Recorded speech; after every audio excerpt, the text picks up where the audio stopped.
Beyond, beyond का मतलब क्या होता है, के बाहर या के परे।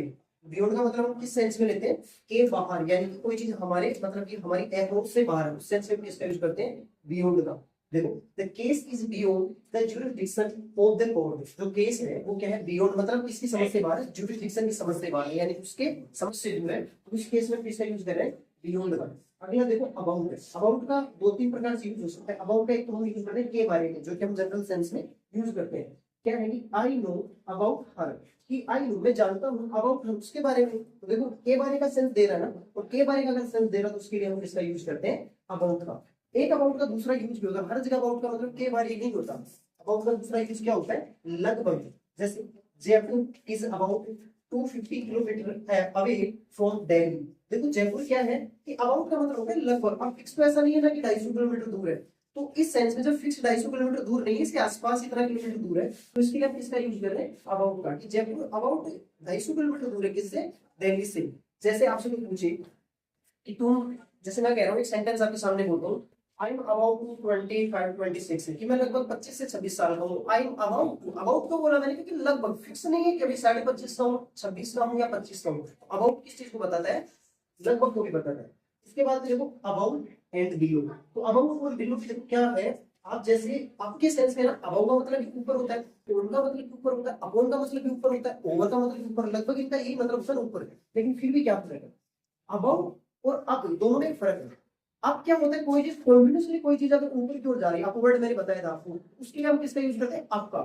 लेकिन कोई चीज ऑलरेडी कोई चीज अप है, उसके बाद में अगर कोई मूवमेंट है कोई चीज, उसके लिए किसका यूज करेंगे, अबाउट का। कैसे देखो, अब मैंने क्या बोला था, जैसे कोई बच्चा पेड़ के ऊपर चढ़ रहा है तो वहां पे क्लाइंब अप बोला था मैंने, ठीक है। लेकिन यहाँ पे क्या है, लेवल बताने के लिए देखो कैसे, the river is flowing above या बिलो द डेंजर लेवल। कि जैसे रिवर, आप जैसे बांध वगैरह आपने डैम वगैरह देखे होंगे, वहां पे क्या होता है, डैम वगैरह के अंदर आपने एक चीज देखी है, डैम में क्या होता है कि एक मार्क कर दिया जाता है। क्या मार्क कर दिया जाता है कि एक ये मार्क है, रेड मार्क है, इसके ऊपर अगर पानी भर रहा है डैम के अंदर तो वो फिर क्या है, डेंजर लेवल पे वो बांध टूट सकता है। तो उसके लिए हम क्या करते हैं, एक मार्क कर देते हैं, उसके ऊपर अगर डैम भर रहा है तो वो डेंजर लेवल है। तो देखो, the river is flowing above या बिलो दैट डेंजर लेवल, तो इसमें क्या आ जाएगा, above, above the danger level, की डेंजर लेवल से ऊपर अगर नदी बह रही है। इस मैथ इज बिलो एवरेज, ये तो कॉमन बोले जाने वाला सेंटेंस है कि जो उसकी मैथ्स है वो बिलो एवरेज है, एवरेज से भी नीचे है। यानी कि वो लगातार नीचे थोड़ी गिर रही है, अरे उसका मैथमेटिक्स नॉलेज वो लगातार नीचे थोड़ी गिर रहा है, उस केस में हम डाउन का यूज करेंगे। लेकिन यहाँ पे क्या है, his math is below average, ठीक है। उसके बाद में अगला देखो ओ, ओ का यूज कैसे होगा, show position of non living things. Non living things का पोजीशन बताने के लिए ध्यान देना, वुड्स टेबल। क्या मैं ऐसा कह सकता हूँ, वुड्स टेबल, जैसे मैं ऐसा कह सकता हूँ कि रोहित रोहित की बुक, ये कहना सही है क्योंकि लिविंग थिंग्स है, रोहित क्या लिविंग थिंग्स है, सजीव है। इसको मैं ऐसे भी लिख सकता हूँ, the book of, the book of Rohit. देखो मैं ये कहना चाहता हूँ कि हम सजीवों के लिए अपोस्ट्रोफी एस लगा के भी हम पोजीशन यानी कि अधिकार दिखा सकते हैं, और ऑफ लगा के भी हम क्या कर सकते हैं, पोजीशन दिखा सकते हैं, अधिकार दिखा सकते हैं। लेकिन नॉन लिविंग के साथ ऐसा नहीं होता, नॉन लिविंग में हम अपोस्ट्रोफी एस लगा के उनका अधिकार नहीं दिखा सकते। जैसे लकड़ी की टेबल, ये कहना तो सही है, लेकिन उसको वुड से टेबल लगा के हम क्या बोलेंगे, टेबल ऑफ वुड, यानी कि टेबल ऑफ वुड, लकड़ी की टेबल। समझ में आ गई बात। उसके बाद ओरिजिन यानी स्रोत बताने के लिए, he comes of, वो कहां से आता है, रॉयल फैमिली, वो एक रॉयल परिवार से आता है। उसका स्रोत बताया जाता है ओरिजिन, उसकी मूल उत्पत्ति कहां से है, उस केस में हम ओ का यूज करते हैं, ओ एम। इसके लिए कहेगा he comes of a royal family। उसके बाद देखो बीमारी से मरना के सेंस में डाई, ये बहुत इंपॉर्टेंट कॉन्सेप्ट है कि बीमारी से मरना, कोई आदमी बीमारी से मरना तो डाई ऑफ बोला जाता है। लेकिन अगर कोई जबकि किसी कारण, कोई रीजन से, कोज से, किसी रीजन से मरा तो डाई फ्रॉम बोला जाता है। देखो कैसे, ही डाई हो गया फ्रॉम कैंसर। अब कैंसर तो एक बीमारी है ना, कैंसर की जगह टाइफाइड होता, मलेरिया होता, डेंगू कुछ भी लिखा हुआ होता, तो हम डाई ऑफ करेंगे, फ्रॉम नहीं करेंगे। डाई के साथ ऑफ भी लगता है, फ्रॉम भी लगता है, ठीक है। क्या करेंगे यहाँ पे, डाई ऑफ, क्योंकि आगे बीमारी दी हुई है।